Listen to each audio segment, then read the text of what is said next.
been really, I think, a really good session, don't you? Yeah, really helpful. And Well, I just want to thank you. Well, it's not me.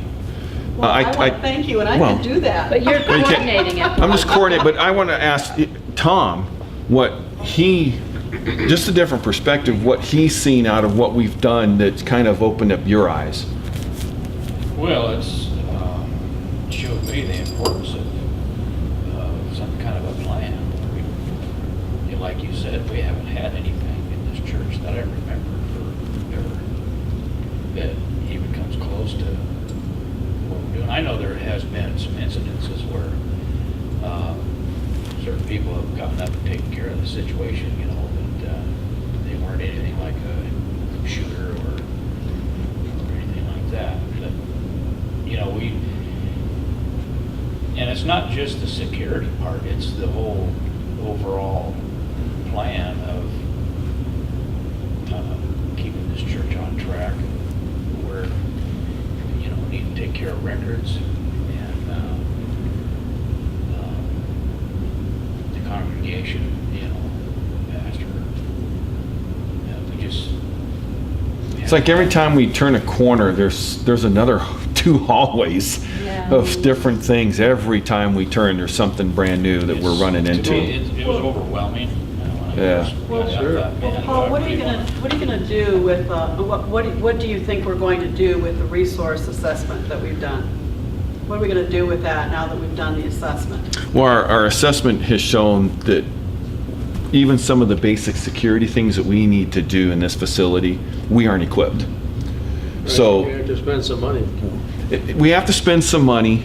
It's not a ton, but we have to spend some money just to get this facility to a place where it's more secure. That's talking, you know, the building itself. I mean, we've learned, I mean, I'm Canberra, but we've learned some about our fire alarm, what it does and doesn't do. We've learned even now what our camera system does and doesn't do. People that are locked just turned in the that doors off, and, We find out still that this facility isn't getting locked all the time. yeah, the facility is not getting By locked people all that are the using time. the I've never been in a facility. church where it successfully got locked 360 days. So, Like Somebody's always- kind of devices, even just versus keys can work. Yeah. You know, I mean, having a And keypad. we've Well, we talked did a about cleanup different- of that so you know during the who's coming in intro. and who's going. But see, if you have a key, anybody can stick the Change key all and the turn locks it. and But if you have to put in your code to get in, then we know when you came in. So I just want to And when go you- back to that again. So- we've so- done the risk assessment, you know, we've done the resource assessment, the capacity of our organizational capacity, we've done the security plan. So what are we going to do with all those? Are we going to just put them, file them away? What do you think we're going to do with those? Why would we be doing this? Well, it's an evolving process. So once we've done it, you then set a time frame where you re-examine what it is that you have and make any changes that you need to, and you add to it or take away. So it's an evolving process. Once it's established, you For keep. example, one thing you talked to us about, definition of a, what do you call it? It's closed down? A lockdown? Lockdown. Mhm. We don't really have a lockdown place, and we should create one by changing hardware here and there and having. A lockdown may very simply be the room that you're in.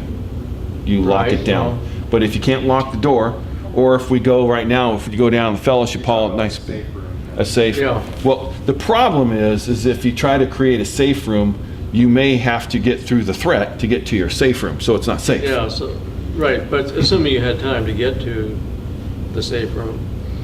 Like what schools You do- got 70 kids to put in there. You lock down where you are, you lock it down, and there's certain steps that you want to do. Well, if you got 10 minutes, though, you don't need to lock down where you are. I guess it just depends on the situation. If you had, well, yeah, if you had 10 minutes, the police are going to be here. It takes Hopefully.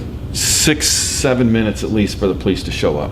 In the worst case, an active shooter, in 6 to 7 minutes, you can do a lot.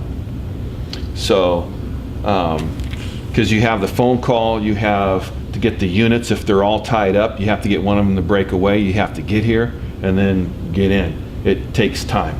And during that time, we'll be able to do stuff. So the lockdown actually is, you lock down pretty much ideally where you are, but we don't have the ability right now to do that.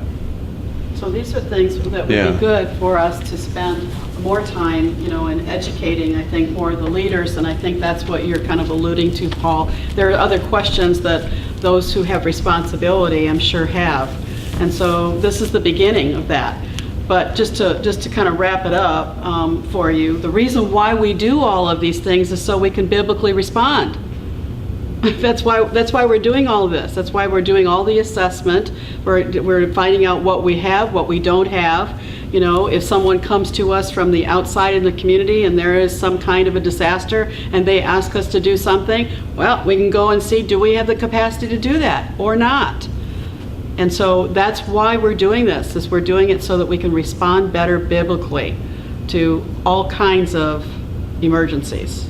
All kinds of emergencies. We've covered a lot of them, a lot of different kinds tonight. Keep in mind, and what we did is we identified the top, you mentioned the children, we disrupted the top threats. So these scenarios can operate very similar, like whether it's evacuation or Right. lockdown. So as long as some basic, we can always go back and revise the process again as we learn more. It's just getting something down so we have a starting point. Like Austin, when we shared, he was much better off, like you said, just by sharing a few Yep. bullet points than not talking about it. That's So- why just this church emergency team is far better off now than you were before we started the training. You really are. I mean, I would wager to say that you have been processing in your mind, Jeannie, what it's like to create an emergency prayer prompt. I know that the Lord's already been doing that within you. And see, and you're already thinking about how you're pulling your surveillance, the intuitive discerning surveillance, tactics that you have within you, pulling those forward, and you've been applying those.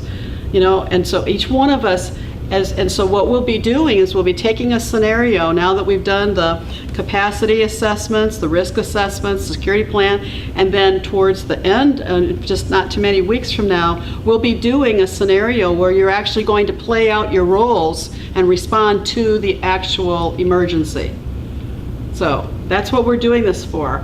So thank you so much, Paul. And are you going to give us the church emergency team the kind of the final reports of those so that we can have those available to the church emergency team, because that would really be helpful. You mean our assessment and all that Yeah, stuff? all of that. You just you've already put it together. Some of it's so- done, some of it still has to be. Yeah, but redone. Yeah, if you everybody could will have it. get it to them. It's in So draft form, right? It's on right. So Well, let me just we're talking finish about up like here. some of the resources and things like that have to be redone. Yeah. So I just want to know, so do you have your backups now in place? Do each of you have your backups and your team? You already know who your backups are in your team? I know who my backup is. You have a backup? Okay. So have you come up with a backup? No, I didn't know I was the leader. Yeah, I did well, not I know, maybe you, sign up to be. maybe you're the backup and you're waiting for the leader. I'm just kind of curious if you have any others that have been kind of coming together, and I know there have been some names in the prayer area that have been shared. So I just don't think that they've been finalized, right, Kathy? I think that's where we're at with that, Okay, so this is what I really would like you to really focus on is, as in your role, is be praying about your backup and be praying about your team. Paul's been working on his team. You have what, 6 on your team?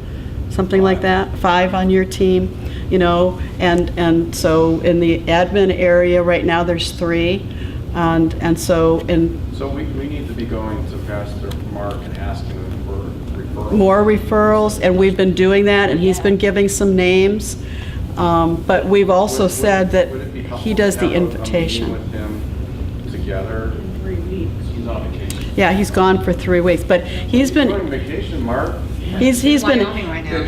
he's been asking different ones if they would take the lead role, and we were doing that kind of quietly, because as soon as we get the leads and some backups in place, then we'll go more publicly to kind of round out the This teams is in the challenging congregation. for me internally to do this during the summer because everything's coming and going. Yeah, unfortunately, there's just no good time. We've got to persevere with it as much as we can, I like the idea of gearing up for, September Mm-hmm. time, and Yep, well, we And are. we're going to go then, so if that's the target, I'm all up for that. Well, and see, that'll be the point in time, hopefully, Paul, that we'll be able to integrate the Ready Christian, within the curriculum so that then it'll all kind of dovetail together, come together. I wish I knew what you're talking about. I'm sure I will. Yeah. Yeah, and the individual readiness, the individual Christian readiness and that curriculum. Probably I should have been online studying this stuff, and I just haven't had time. Yeah, well, we'll get together with you and we'll talk in greater detail about that. But it's designed to kind of come together, like that. So we're right on target.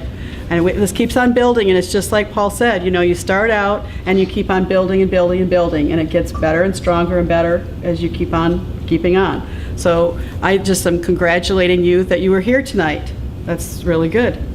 And so just so that you know, though, I'm going to be setting up appointments with each one of you for your roles, because I want to make sure that you've either taken the online training or you have your questions answered, or I want to hear what it is that you need, so that we can kind of respond to that. This is designed and customized for you.